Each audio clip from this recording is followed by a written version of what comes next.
दोस्तों, आपके अपने चैनल उल्टा चश्मा ने सबसे पहले आपको दिखाई दिया है कि आखिरकार राजभवन पहुंचने के बाद नीतीश कुमार ने इस्तीफा नहीं दिया, जबकि इस्तीफा देने ही वो राजभवन गए थे। ऐसा अलग अलग न्यूज चैनल बड़ा चीख चीख कर उनके एंकर बता रहे थे। एनडीए की नई सरकार की शपथ ग्रहण का ऐलान खुद ही अलग अलग चैनल के एंकर्स कर रहे थे, जैसे सरकार एनडीए बीजेपी की नहीं, इन पत्रकारों की बन रही हो जो सैटेलाइट चैनल पर बैठे। खैर, इसके अलावा हमने यह भी आपको दिखा दिया है कि जैसे ही नीतीश कुमार राजभवन पहुंचने के बाद भी इस्तीफा नहीं देते और यह खबर दिल्ली दरबार तक पहुंचती है, तो बीजेपी के नेताओं को नहीं बल्कि दिल्ली में बैठे बीजेपी के नेताओं ने जनता दल यूनाइटेड में रहने वाले 2 सांसदों को दिल्ली तलब कर लिया कि यह क्या कर दिया नीतीश कुमार ने। नीतीश कुमार को नहीं बुलाया, तलब किया गया। वो खबर हमने आपको दिखा दी आधी रात को क्यों बुलाया गया, लेकिन खबर इससे आगे की भी है। आखिरकार यह बात खुल गई है कि नीतीश कुमार ने यह जो अपना इस्तीफा होल्ड किया है, जो सरकार नई सरकार के गठन के पहले की प्रक्रिया होती है, उसका पूरा निर्वहन नहीं किया। उसके पीछे की 2 बड़ी वजह है, एक है ऑफर और एक है नेगोशिएशन। जी हां, ये 2 बड़ी खबरें आपको दिखाने जा रहा हूं और इन खबरों के साथ साथ खबर यह भी निकल कर आ रही है कि हो सकता है कि नीतीश कुमार तो मुख्यमंत्री पद की शपथ ले, लेकिन यह बात भी सच है कि एनडीए की सरकार के पर ग्रहण लग सकता है। नमस्कार, मैं हूं प्राज्वल गौतम और आप देख रहे हैं उल्टा चश्मा। देखिए, राजनीति में साम दाम दंडभेद सब होता है और ये कांग्रेस की सरकार भी करती रही है। मैं कभी नहीं कहता कि कांग्रेस बहुत स्वच्छ राजनीति की, हम तो नैतिकतावादी हैं, लेकिन सब काम पर्दे के पीछे होते थे। कई राज्य 2014 के बाद हमने ऐसे देखे जहां कांग्रेस बड़ी पार्टी साबित हुई, बीजेपी छोटी पार्टी थी, लेकिन उसके बावजूद सरकार बीजेपी बनाकर ले गई। वही विधायक तोड़ो और उसको कह दिया गया चाणक्य नीति, चाणक्य नीति। अब उसी चाणक्य नीति का इस्तेमाल विपक्ष भी कर रहा है और नीतीश कुमार भी कर रहे हैं क्या? क्योंकि आप खुद अंदाजा लगाइए, जो मीडिया इस देश के अंदर कितनी ही बड़ी घटना क्यों ना हो जाए, कभी मोदी शाह से सवाल नहीं पूछते।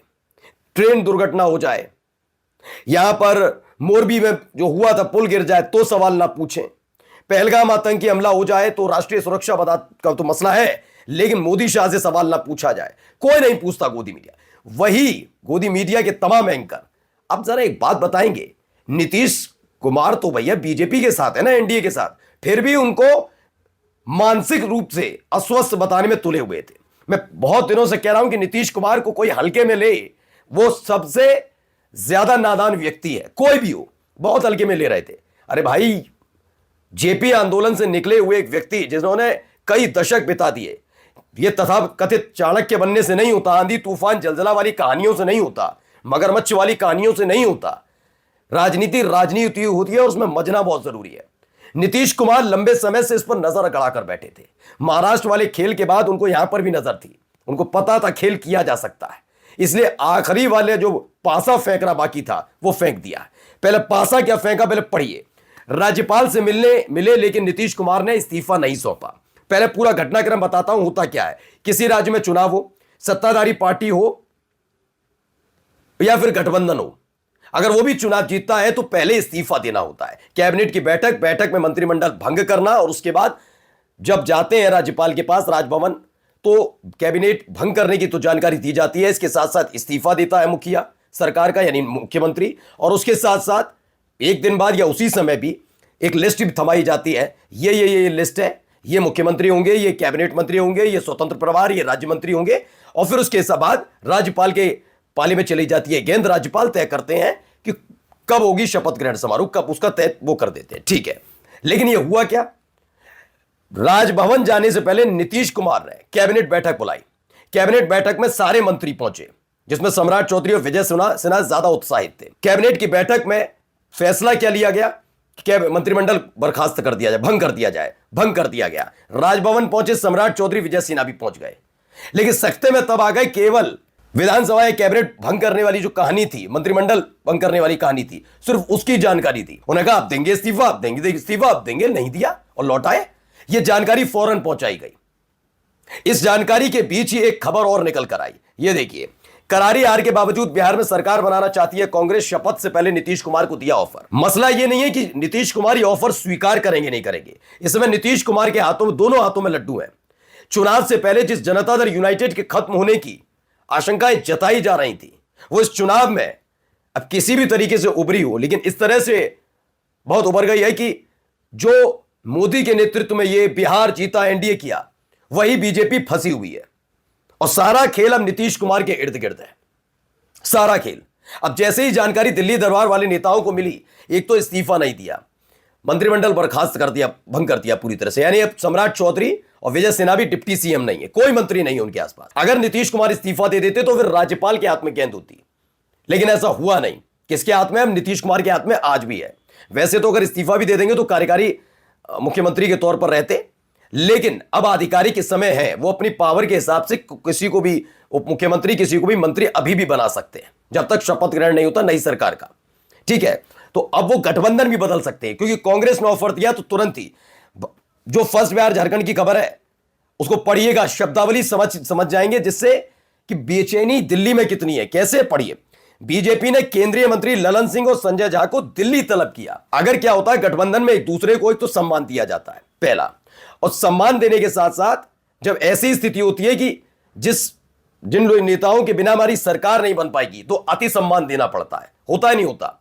लेकिन यह तलब शब्द का इस्तेमाल है। तलब कब किया जाता है? तलब तब किया जाता है जब कोई गलती होती है, कोई बहुत बड़ी घटनाक्रम होता है, तब लोगों को बुलाया जाता है, तलब करो, जल्दी आओ। ये कैसे हुआ?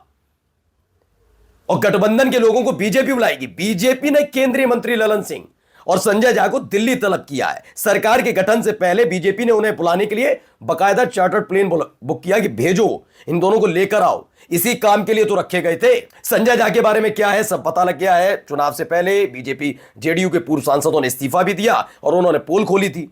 संजय झा अमित शाह के आदमी है, रहे भी हैं खास, उन्हीं की वजह से जेडीयू ने उन्हें राज्यसभा पहुंचाया था। उसके बाद कार्यकारी अध्यक्ष बन गए जेडीयू के। ललन सिंह किसके लिए बैटिंग करते हैं, छिपा नहीं है, हमने पहले भी आपको दिखाया। ललन सिंह मोदी शाह के लिए बैटिंग करते नजर आते हैं, नीतीश कुमार से ज्यादा। नीतीश कुमार ने पोल भी खोली थी कि जिन पर आप प्यार दुलार लुटा रहे हैं, यही ललन सिंह थे।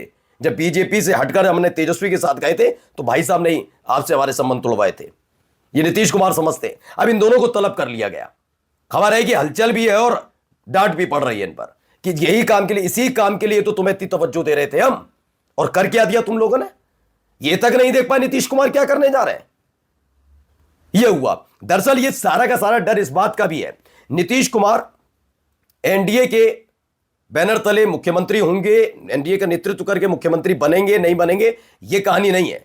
कहानी दो चीजों की है। एक तो ऑफर हो गया कांग्रेस का, दूसरा नेगोशिएशन। नेगोशिएशन इस बात का नहीं है कि नीतीश कुमार ही एनडीए का नेतृत्व करेंगे, सरकार चलाएंगे, वही मुख्यमंत्री होंगे। दरअसल एक कहानी अगले 5 साल की है। यह हर कोई जानता है कि भारतीय जनता पार्टी विपक्षी पार्टियों के साथ क्या करती है, ये सब जानते हैं। लेकिन यह बात भी सच है कि बीजेपी जो एनडीए में शामिल दल है उनको भी कैसे ट्रीट करती है, यह नीतीश कुमार जानते हैं कि बीजेपी आगे जाकर महीने, 2 महीने, 4 महीने, 6 महीने, 1 साल के भीतर खेल कर सकती है।